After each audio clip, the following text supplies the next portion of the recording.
we are going to review Donald Trump's inauguration speech. However, with a different approach, a thematic analysis of its content.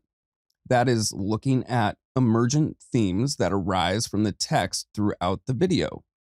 The value of this, one, it demonstrates a different method to interpret the mass number of messages we receive on a daily basis, either in face-to-face interaction or digital interaction. Second, it creates a bit of separation from the speaker by focusing on the content rather than the individual who is delivering it. It provides a more objective lens to come to a reasonable judgment about the message and possibly about the person later on. Following the video, we will discuss the findings and their implications. So please be sure to like, share, and subscribe and hit that notification bell so you are notified when the next video comes out. Let's watch and reflect.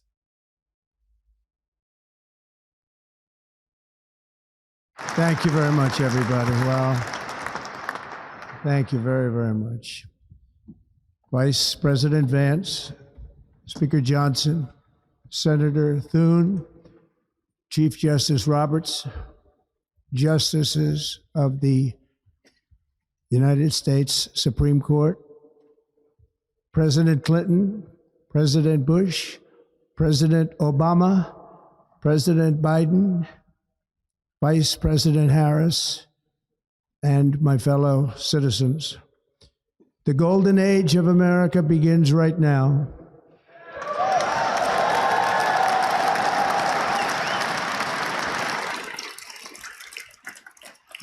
So the golden age begins right now. This is a transformative theme that is carried out throughout. So something to be aware of. From this day forward, our country will flourish and be respected again all over the world. We will be the envy of every nation, and we will not allow ourselves to be taken advantage of any longer. During every single day of the Trump administration, I will very simply put America first.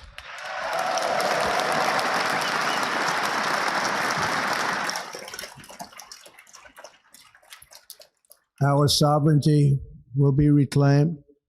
Our safety will be restored. The scale. Again, very transformative. Also, the American exceptionalism, putting America first. We're the greatest in the world, that kind of stuff. Of justice will be rebalanced. The vicious, violent, and unfair weaponization of the Justice Department and our government will end. This is an interesting theme that goes throughout this speech. It's a bit of a victimhood type of theme. And it not only is perpetuated out in general to the people, but also on an individual level, which is interesting.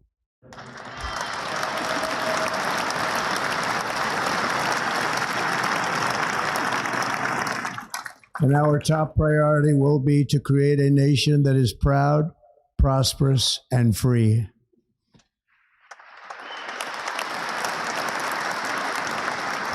America will soon be greater, stronger, and far more exceptional than ever before. Again, the clear theme of American exceptionalism. I return to the presidency confident and optimistic that we are at the start of a thrilling new era of national success. A tide of change is sweeping the country, sunlight is pouring over the entire world, and America has the chance to seize this opportunity like never before. But first, we must be honest about the challenges we face. While they are plentiful, they will be annihilated by this great momentum that the world is now witnessing in the United States of America. As we gather today, our government confronts a crisis of trust. For many years, a radical and corrupt establishment has extracted power and wealth from our citizens while the pillars of our society lay broken and seemingly in complete disrepair. We now have a government. This is very interesting. It is a populist and anti-establishment theme. That cannot manage even a simple crisis at home, while at the same time stumbling into a continuing catalog of catastrophic events abroad. It fails to protect our magnificent, law-abiding American citizens, but provides sanctuary and protection for dangerous criminals, many from prisons and mental institutions that have illegally entered our country from all over the world. So here again, we have the crisis. This is another thing that comes up a significant amount, that being illegal aliens, immigrants, however you wish to define it, criminals, such thing as that. We have a government that has given unlimited funding to the defense of foreign borders, but refuses to defend American borders or, more importantly, its own people. Our country can no longer deliver basic services in times of emergency, as recently shown by the wonderful people of North Carolina, been treated so badly.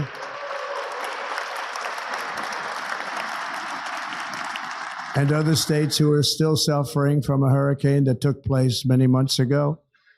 Or more recently, Los Angeles, where we're watching fires still tragically burn from weeks ago without even a token of defense.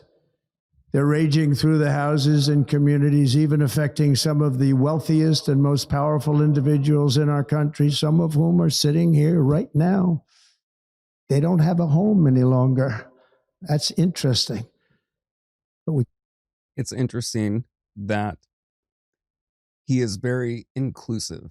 And it's also interesting how he attaches victimhood with his own experience, his perception of it, and the people's.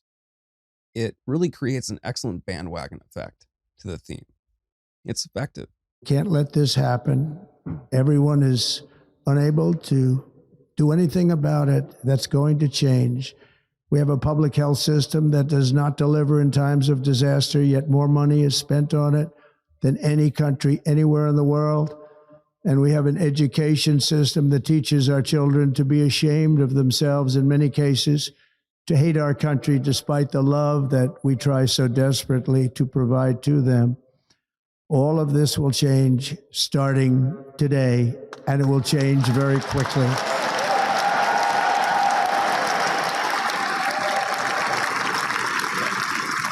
So what's considered moral values, and by what's considered, I mean more associated with conservative values?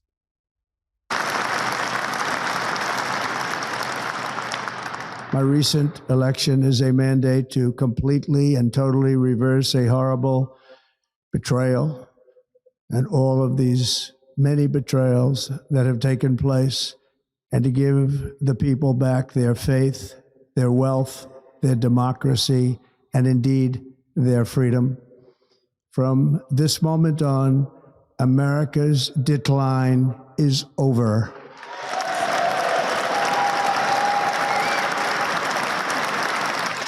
The betrayal comment is very interesting. I believe, although I'm assuming, it is in reference to his experience with the Justice Department.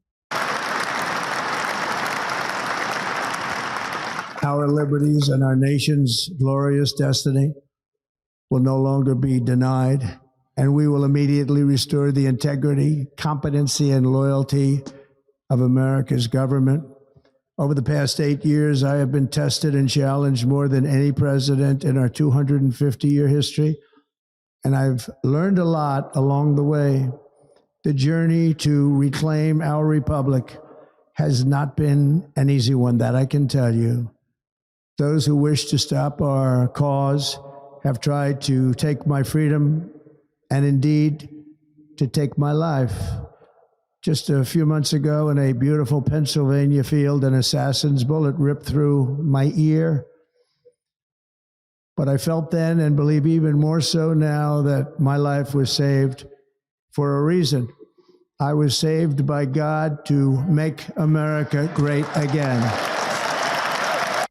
That is interesting. Very interesting.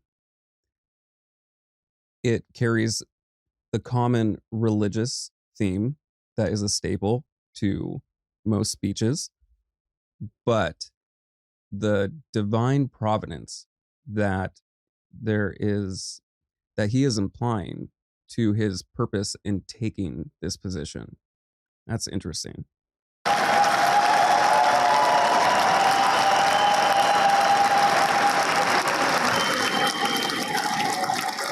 Thank you.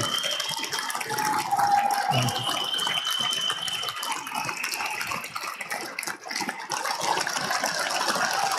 Thank you very much.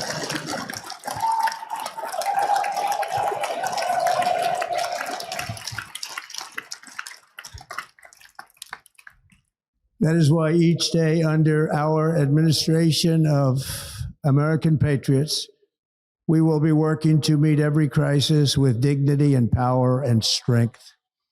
We will move with purpose and speed to bring back hope, prosperity, safety, and peace for citizens of every race, religion, color, and creed. For American citizens, January 20th, 2025 is Liberation Day. So, unity, transformation, two big themes.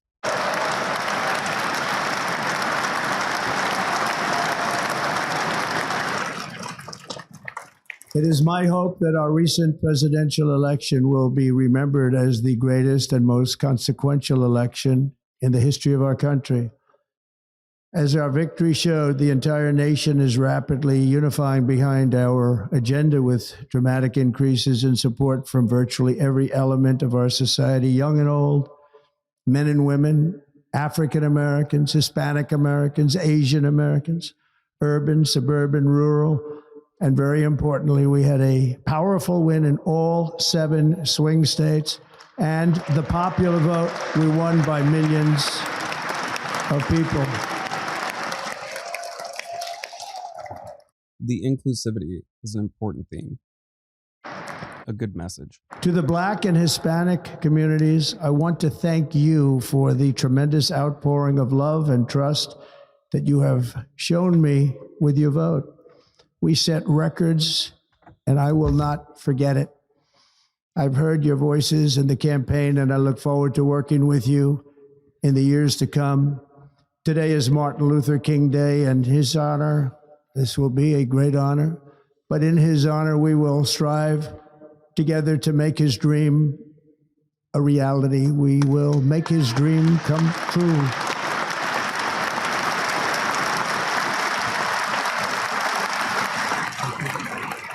This really goes in line with his recent policies that are proposed regarding a merit-based immigration system. If I recall correctly, one of MLK's very important comments was that people should be judged on merit rather than race. Thank you. Thank you. National unity is now returning to America, and confidence and pride is soaring like never before.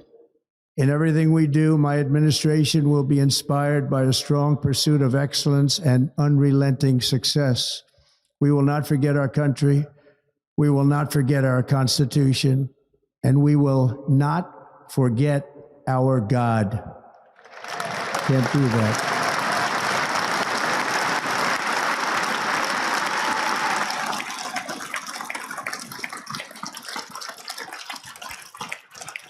Today, I will sign a series of historic executive orders. With these actions, we will begin the complete restoration of America and the revolution of common sense. It's all about common sense. Some more restoration, renewal, this transformation, one of economic, but also a little twist on it with values. this common sense type of theme. There is a really important delineation between the two. First, I will declare a national emergency at our southern border.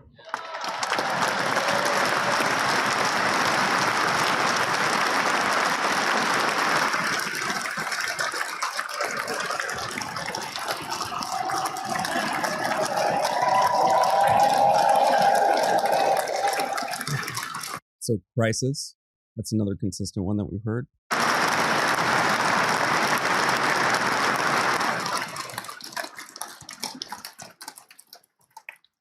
All illegal entry will immediately be halted, and we will begin the process of returning millions and millions of criminal aliens back to the places from which they came. We will reinstate my Remain in Mexico policy.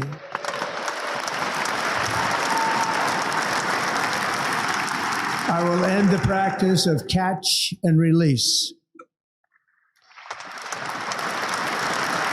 And I will send troops to the southern border to repel the disastrous invasion of our country.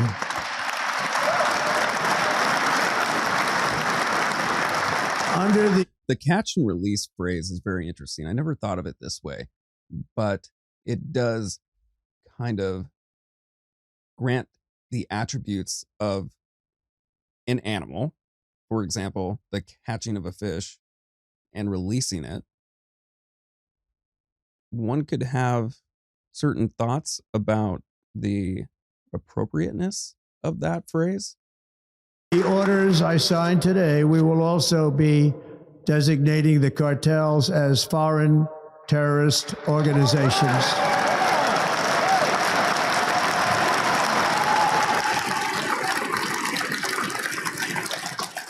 Good thing, in my opinion.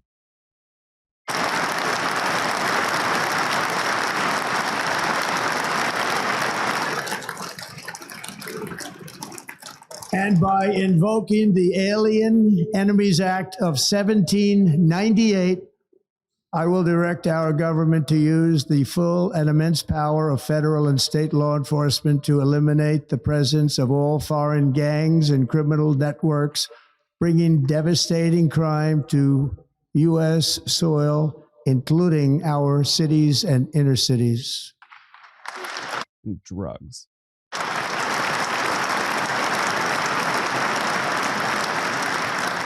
As Commander-in-Chief, I have no higher responsibility than to defend our country from threats and invasions, and that is exactly what I am going to do. We will do it at a level that nobody's ever seen before.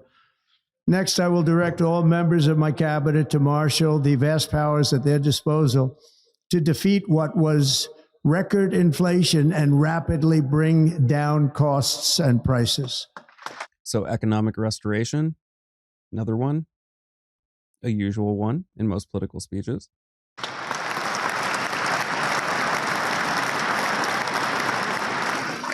The inflation crisis was caused by massive overspending and escalating energy prices, and that is why today I will also declare a national energy emergency. We will drill, baby, drill.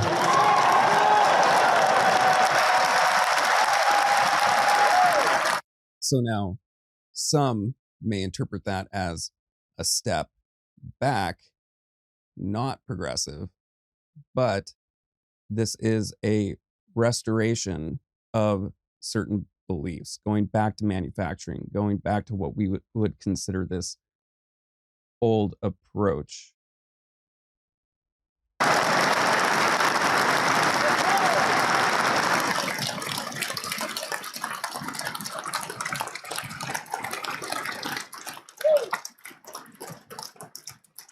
On a side note, I can't stand that we're still not building nukes. They're so effective and so clean now. America will be a manufacturing nation once again, and we have something that no other manufacturing nation will ever have, the largest amount of oil and gas of any country on earth, and we are going to use it. We're going to use it. We will bring prices down, fill our strategic reserves up again, right to the top, and export American energy all over the world.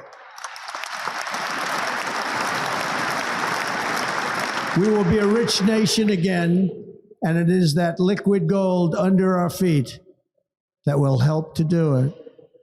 With my actions today, we will end the Green New Deal and we will revoke the electric vehicle mandate, saving our auto industry and keeping my sacred pledge to our great American auto workers.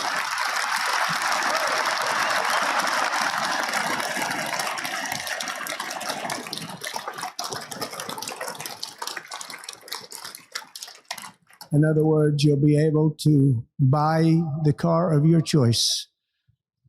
We will build automobiles in America again at a rate that nobody could have dreamt possible just a few years ago. And thank you to the auto workers of our nation for your inspiring vote of confidence. We did tremendously with their vote. I will immediately begin the overhaul of our trade system to protect American workers and families. Instead of taxing our citizens to enrich other countries, we will tariff and tax foreign countries to enrich our citizens.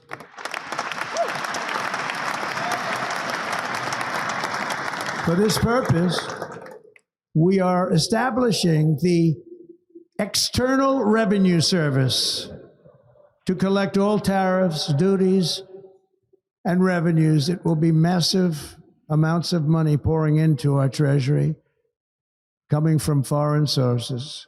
The American dream will soon be back and thriving like never before to restore competence and effectiveness to our federal government. My administration will establish the brand new Department of Government Efficiency.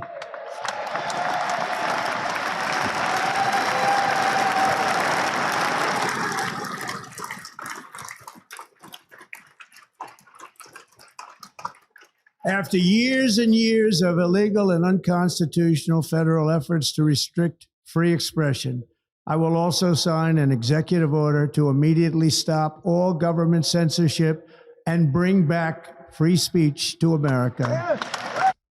Free speech. This is an interesting concept. And I think it's often misunderstood. For example, if I go over to your home and I begin saying things that you disagree with, I don't like, or performing actions that are not appropriate, I'm in your house and you have the right to get me out. Now, it is the same, for example, on YouTube and other distributors who provide a platform. It is their house and they have the right as well to kick me out or kick anyone else out if they disagree with the message. It's a little bit different than I think of how we usually perceive it.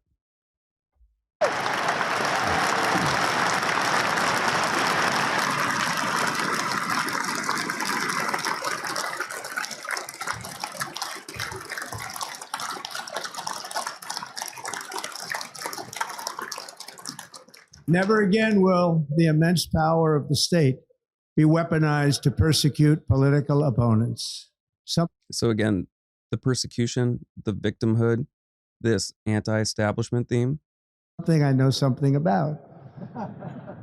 We will not allow that to happen. It will not happen again. Under my leadership, we will restore fair, equal, and impartial justice under the constitutional rule of law. Implying that we have not had this. And we are going to bring law and order back to our cities. More restoration. This week, I will also end the government policy of trying to socially engineer race and gender into every aspect of public and private life.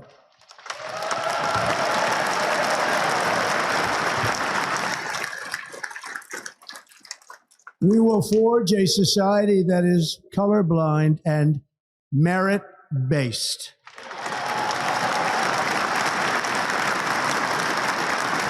As of today, it will henceforth be the official policy of the United States government that there are only two genders, male and female. So the restoration of values, that's a big one that's coming out of this. And by restoration of values, I mean a certain group of society's perceived values of what is appropriate and what is not. Also, on a side note, how are you supposed to implement that? It's a nice idea, but signing a piece of paper is not going to stop that cultural or social change, especially as it's not coming down from the government.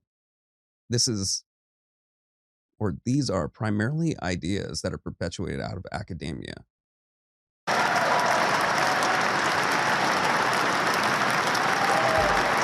And now socially accepted by a different generation and will continue forward.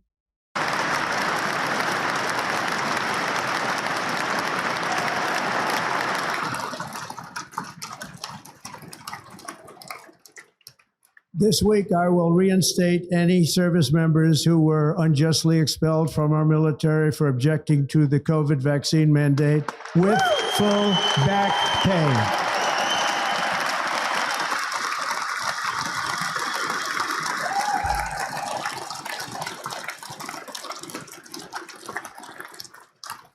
And I will sign an order to stop our warriors from being subjected to radical political theories and social experiments while on duty. It's going to end immediately. Our armed forces will be freed to focus on their sole mission, defeating America's enemies.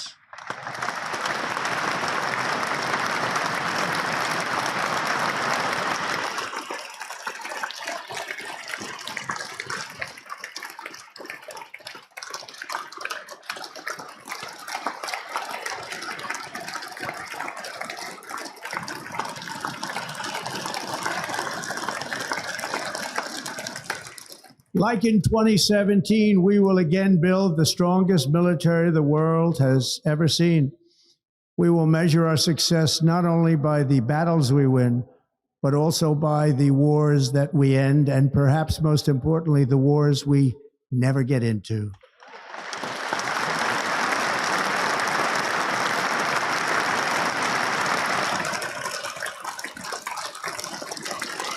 That's one that's not necessarily touched on a ton, but the isolationism that is incorporated in that message, that's an important one, at least when it comes to foreign policy.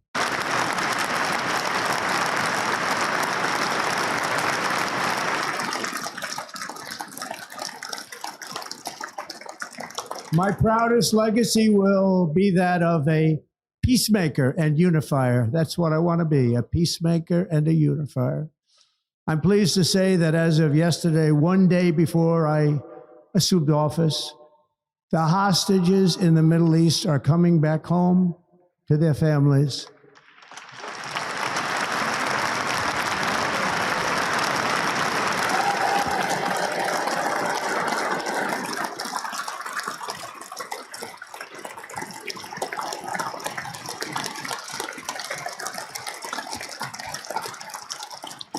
Thank you.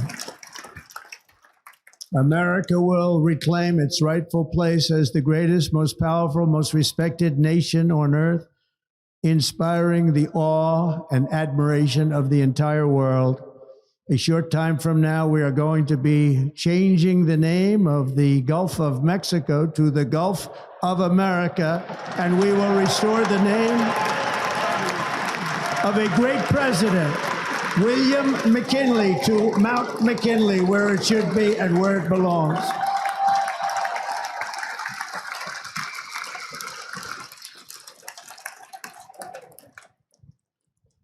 President McKinley made our country very rich through tariffs and through talent.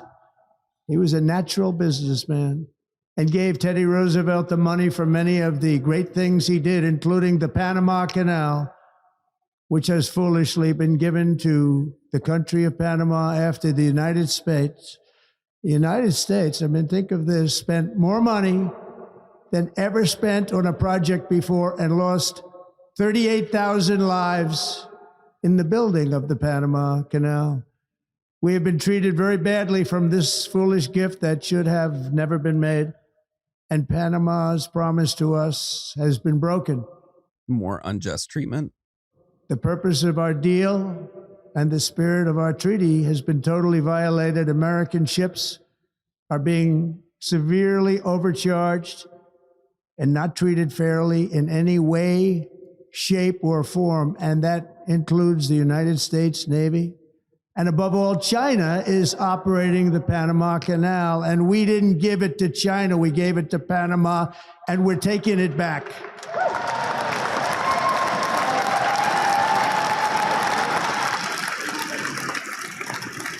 Consistent themes of restoration.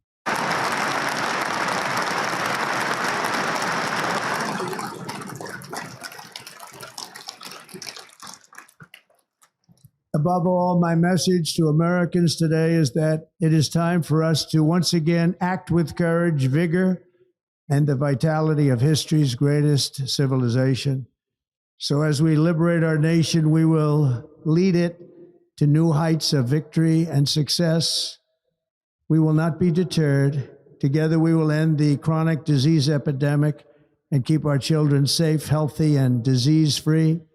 The United States will once again consider itself a growing nation, one that increases our wealth, expands our territory, builds our cities, raises our expectations, and carries our flag into new and beautiful horizons. And we will pursue our manifest destiny into the stars, launching American astronauts to plant the stars and stripes on the planet Mars. More exceptionalism, expressing our values, the frontier.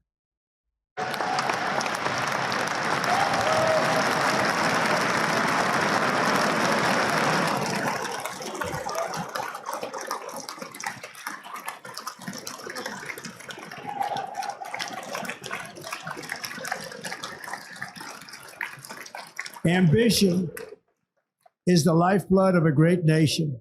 And right now, our nation is more ambitious than any other. There's no nation like our nation. Americans are explorers, builders, innovators, entrepreneurs, and pioneers. The spirit of the frontier is written into our hearts. The call of the next great adventure resounds from within our souls. Our American ancestors turned a small group of colonies on the edge of a vast continent into a mighty republic of the most extraordinary citizens on earth. No one comes close. Americans pushed thousands of miles through a rugged land of untamed wilderness.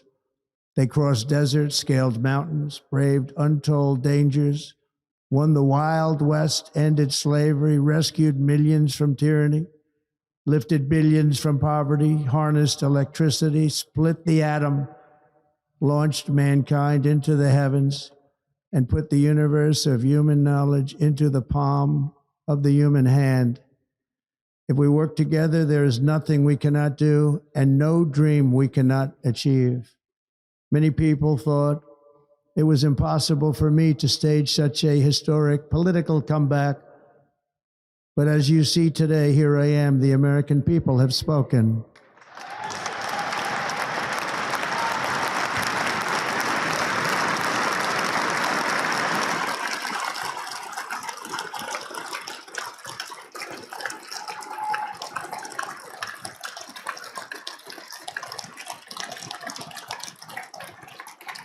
I stand before you now as proof that you should never believe that something is impossible to do. In America, the impossible is what we do best. Good statement. Powerful. From New York to Los Angeles, from Philadelphia to Phoenix, from Chicago to Miami, from Houston to right here in Washington, D.C., our country was forged and built by the generations of patriots who gave everything they had for our rights and for our freedom. They were farmers and soldiers, cowboys and factory workers, steel workers and coal miners, police officers and pioneers who pushed onward, marched forward, and let no obstacle defeat their spirit or their pride. Together they laid down the railroads, raised up the skyscrapers, built great highways, won 2 world wars, defeated fascism and communism, and triumphed over every single challenge that they faced. After all we have been through together, we stand on the verge of the 4 greatest years in American history. With your help, we will restore America's promise, and we will rebuild the nation that we love, and we love it so much. We are one people, one family, and one glorious nation under God. So to every parent who dreams for their child, and every child who dreams for their future, I am with you, I will fight for you, and I will win for you. We're going to win like never before.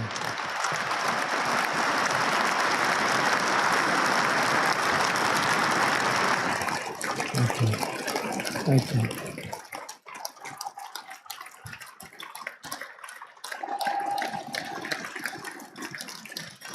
Thank you. Thank you.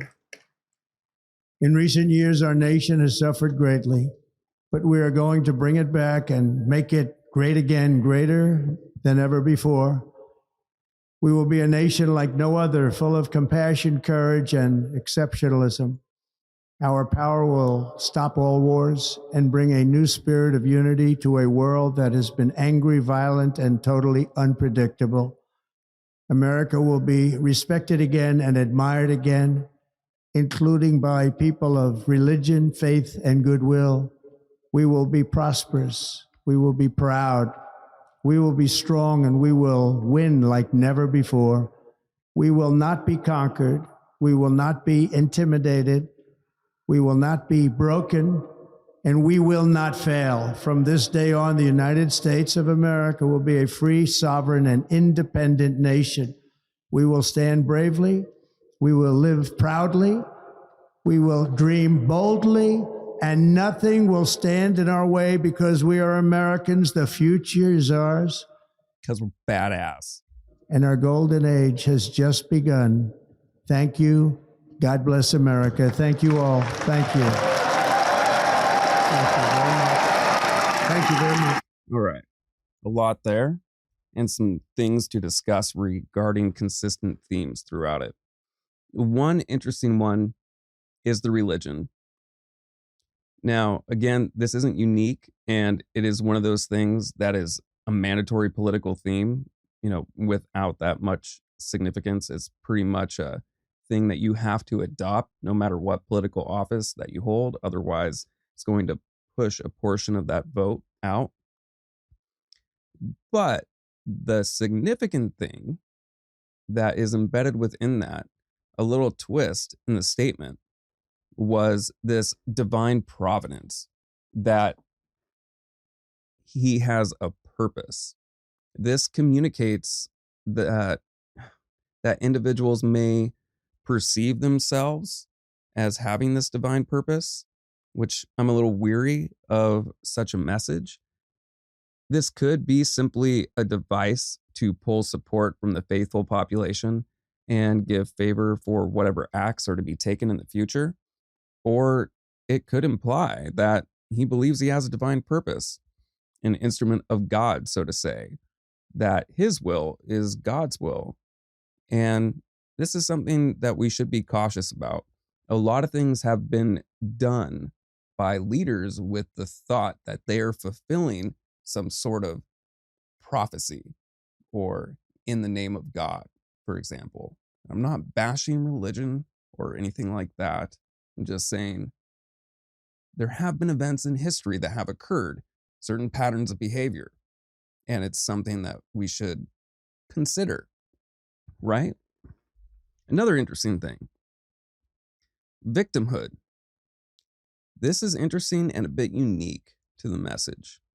It's an interesting twist, one that he is a victim of persecution, so too the people are a victim of persecution. I'll demonstrate this and then discuss. So, for example, you have the quote, "The unfair weaponization of the Justice Department." Although not direct, I think it's clear he is referring to charges brought upon him, and he also made other statements implying such a thing as well. The "I've been tested and challenged more than any other president," a quote unquote horrible betrayal. You have the assassination attempt, political persecution. Now, when it comes to the people, we have the people as victim to immigrants, criminals, our government, very much an anti-establishment theme. We have the crises that have occurred to the people of LA, people of North Carolina. We have a national emergency.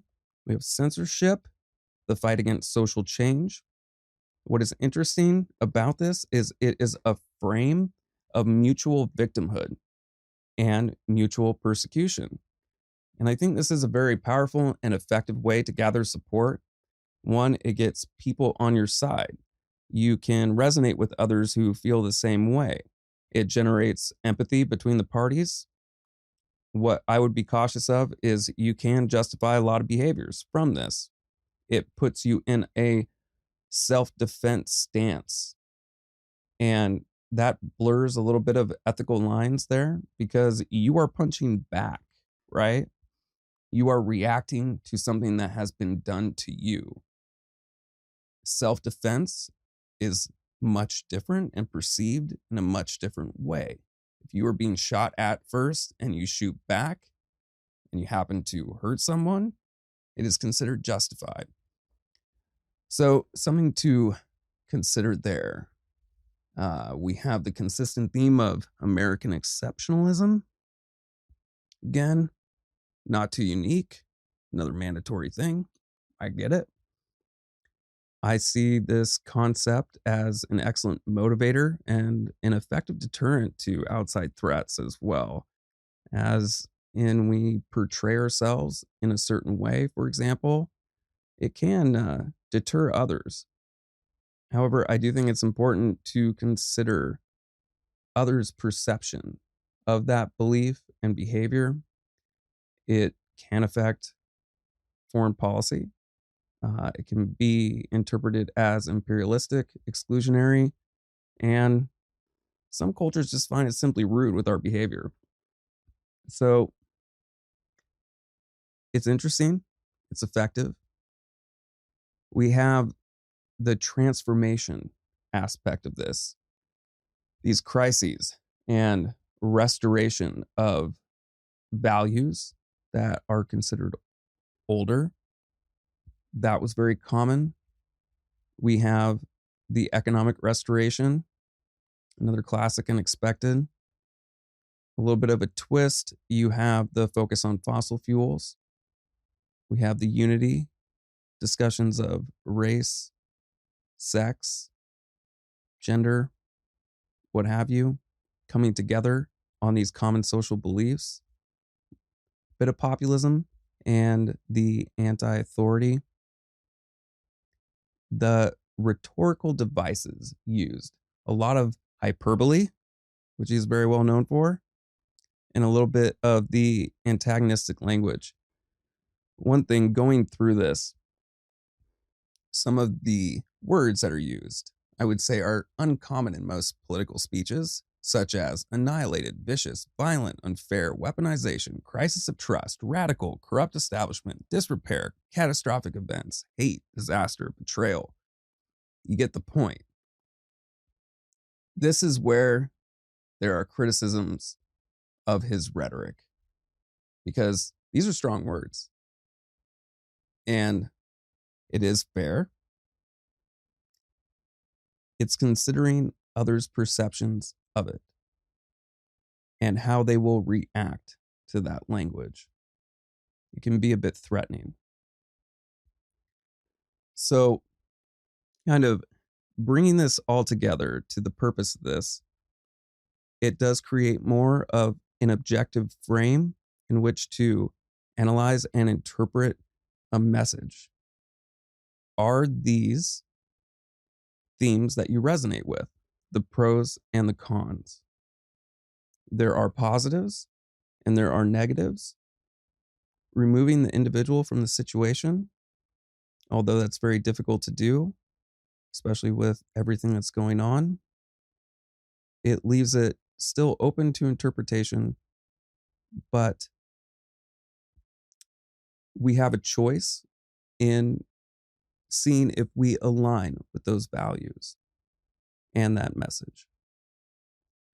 Something to consider. Let me know what you think, and we'll get ready for the next podcast on Thursday. So you can now find To Speak Online on every major podcast, from Spotify to Apple Music. Please continue to join us at 7 p.m. Tuesdays and Thursdays on YouTube. I'm thinking of adding a less structured broadcast with guests, my friends, for example, and others. It would give more time for interaction. I'm not that guy who can just ramble and react, but I can sit and have a meaningful conversation. Let me know what you think or want. Stay tuned. We will keep growing. I appreciate all your support, and please don't forget to like, share, and subscribe. Have a great night.